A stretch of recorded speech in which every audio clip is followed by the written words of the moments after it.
Hey guys, hope you and the families are doing well. Today's date is December 2nd, 2025. We're going to start off this session by just going through an opening range breakout trade from last week. I took through MU for reasons that we went through in last Friday's live coaching session. There were better opportunities than MU. For me, MU wasn't A plus, but I think Intel was A plus. So I just want to take you through the differences of what A plus opening range breakouts look like relative to like C and B opening range breakouts, and then also the strength during the session. Because for me, I put a very big weighting on the strength of the intraday relative strength that you see during the session for how I'm gonna manage the trade. If the trade stay strong all session, they're ones that I wanna hold on to.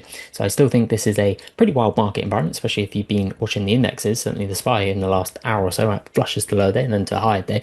But if you can kind of dial in on what I'm going to speak about here, I think it can be fairly useful stuff, especially from a trade identification standpoint and then a trade management standpoint too.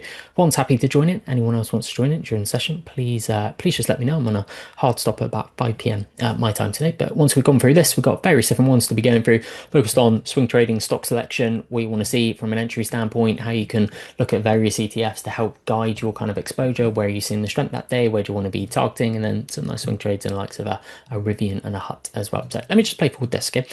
There we go. Love it when a plan comes together. So here we go. We now have Micron. The Friday was actually quite a nice bar for Micron. So we now have Micron and we also have INTC. Now, this is something that I try and do on a daily basis, but sometimes forget to do it, if I'm honest with you. Such as the nature of life, isn't it? But if you have the ORB indicator set up, yeah, sure, Dan, I will bring you in as well. If you have the ORB indicator set up, I think it's a really useful tool just to help dial in and go, okay, this stock here is potentially exhibiting some A plus characteristics that I would associate with opening range breakouts. So if I see take INTC and Micron, very kind of similar in nature, similar kind of theme. If I see one stock kind of going green on the 5 minute ORB indicator and one isn't, in the vast majority of cases, especially if the stock going green likes the ORB, which INTC does and did so from the prior session, then I should really focus on that stock going green. Why? Because it's indicating more strength. So with the opening 5 minute candlestick here for Micron versus INTC last Friday, Micron is not a bad bar. In terms of like an ORB candlestick, it's kind of okay, right? It opens here, it trades down, it goes there, and then closes there. However, what you have is INTC and some other stocks that session as well, which are much stronger. If we take a look at INTC, INTC opens very near the low of that bar, closes very near the high of that bar. So there is no point, and again, I made a balls up last week by targeting Micron instead of INTC. There is no point in this instance for me, so this is a bit of a kind of trade recap myself, of going and targeting MU on a 5 minute RB when INTC, which likes the RB as well, is so much stronger. Like this 5 minute candlestick for Intel is so much stronger than the 5 minute candlestick for Micron. I know Micron looks strong, but in this instance here, given the strength of INTC, this is more so like pushing Micron down to like a C or a B type setup, whereas INTC, that's A plus. Like when they start lighting up green on the ORB indicator, in vast majority of cases, it's going to be A or A plus. It can't really be C or B, given how I've kind of programmed it and I have the settings set up. I can just show you those settings if you want.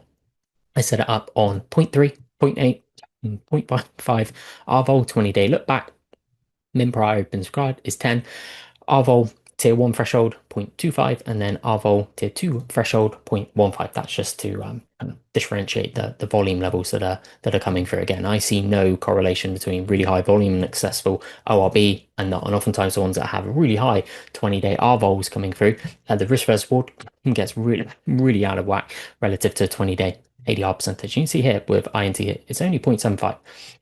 So what I'm trying to get across here in this kind of bad opening is if you see something going green and displaying the strength of INTC and it likes to ORB, I think go for that instead of Micron hit. I know because I balls that Micron, right? But then what I want to do is just play forward the session and then show you how intraday strength kind of then develops into potential swing trades as well. Because when taking an RB, you don't know whether the stock is then subsequently going to be strong or not. You just know right there, okay, it's an A plus setup opportunity. I'm now going to make myself available to whatever the market wants to provide me.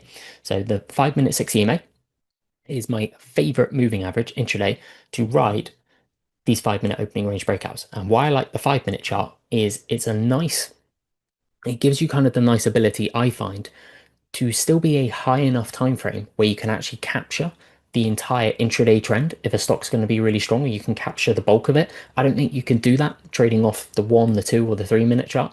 I think the 5 minute chart gives you that potential to capture the whole intraday trend whilst also keeping risk pretty darn tight.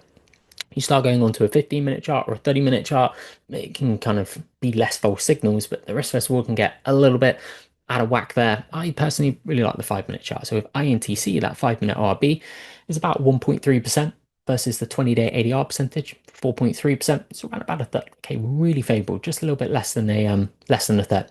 Now you can already start to see the intraday relative strength here for INTC relative to Micron. How do you see that?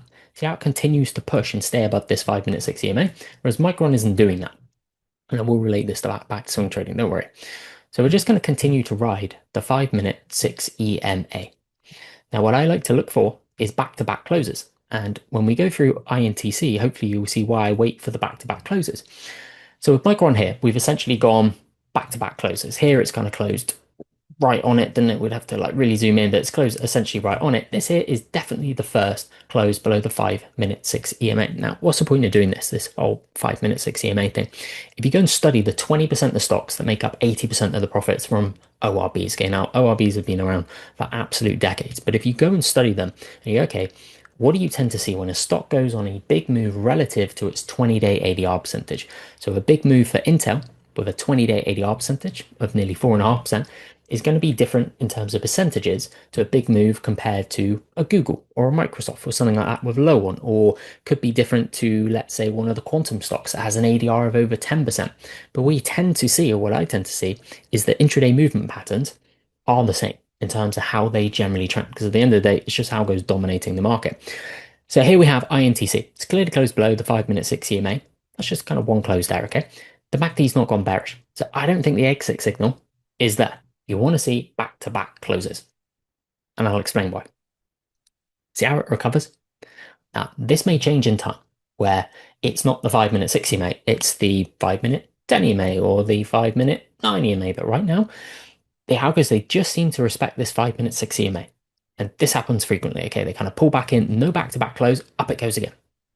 Whereas with MU, this is now not acting right. So it's just building the pattern recognition side of things for, okay, what are the stocks from ORBs that make up 20% of your 20% of, sorry, the 20% of ORBs that make up 80% of the profits? What do they look like? What do they do? How do they move intraday? This can also then be applicable if you're using buy stop limit orders. So if I start seeing the action of Micron here, where it's just weak, sloppy, it's lagging stocks, back-to-back closes, like, is it really going to be a big day for Micron? Do I really want to continue to hold it? Are there better things to be transitioning into? So let's just then play this forward. And I just want to focus on INTC. So you can see how Micron stops out. INTC doesn't. INTC just keeps on going. So we'll keep playing it forward. Every time that there is a close below the 5 minute 6 EMA, arguably there, it's closing on it. Keep playing it forward. So by the end of this, when we get to the end of this session, see how it closes below, even though the MACD's gone negative here. Okay, MACD is bearish. You see that bar there? That is 11.55. MACD is bearish. Price is closed below the 5 minute 6 EMA, but instantly recovers on the next bar. Keep playing it forward. Zoom this out a bit. Zoom this one out a bit. See how there's no back-to-back closes. And then we're there into the close. Obviously, shorter session, that session as well. But you see how the 5 minute chart says. A couple of things I want to get across there. I know many of you use ORBs. You were doing it today in the forum. Blue Moon was a really good one from today that Ben was able to capture. Is when you then start studying the stocks and you go, okay, if they're going to break out, if they're going to go, what characteristics do you tend to see in the opening part of the session? Now, maybe you're using opening range breakouts to get involved and say an Intel here. I messed up. I went for MU. I shouldn't have done that. I should have gone for Intel, right? Or if you targeted with, say, a buy stop limit order and you're trying to assess early on, okay, is this stock strong? Is it showing me characteristics that I would associate with the stock's going to go on a big move for the day? How is it moving intraday? And this 5 minute 6 EMA can just be such a wonderful guardrail for when stocks have big days. And when they then start showing you intraday relative strength. So if I was to change this, if I can do that for the triple Qs on this day. So that is the triple Qs on the same day as when Intel was breaking out. So what you can see with the triple Qs, it was generally a pretty choppy session for the Qs. Kind of tries to go, and then it shakes out. Okay, ums and ahs, tries to go, rolls over, tries to go. It's just back and forth choppy day, right? I'd just say that's a pretty choppy day. But look at Intel. There's a couple of clues there. One, the textbook opening range breakout there, and then how it just stayed above the 5-minute 60 MA. A really big clue that Intel was going to go on a huge day. What do I know? I didn't take trade. These are the ones I tried to take. Is at 9:40. When this happens here at 9:40, you see it? And you may go, well, what's happening at 9:40? Intel powers through to a new high of day where the triple Q has just flushed to a new low of day. You see that? 9:40. Intel powers through, new high of day, strong bar, triple Qs, flushes, new low of day. So while the triple Q is making a new low of day, Intel is showing tremendous amount of intraday relative strength. Go, no, I'm hitting a new high of day. I'm powering out. And then it just holds this 5-minute 60 minute. There's no back-to-back closes. So this then how thinking about that strength that you see from an intraday perspective and that intraday relative strength, how it then translates into a swing trade or not a swing trade. Because of the strength of Intel here, we now still long the stock.